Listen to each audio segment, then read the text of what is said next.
फरमाते ने हाउलाए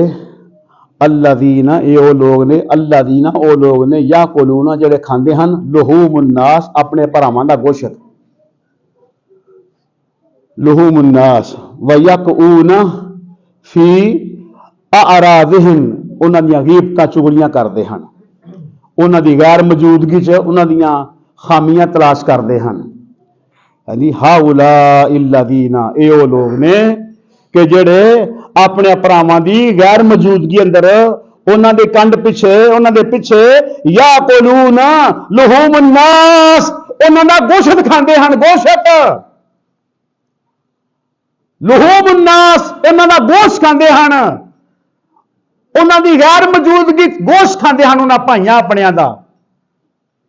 उन्हां दी चुगलियां गीबतां, उन्हां दे ऐब तलाश करने, ऐब लभने, इज्जतां नूं रोलना लोकां दियां नूं,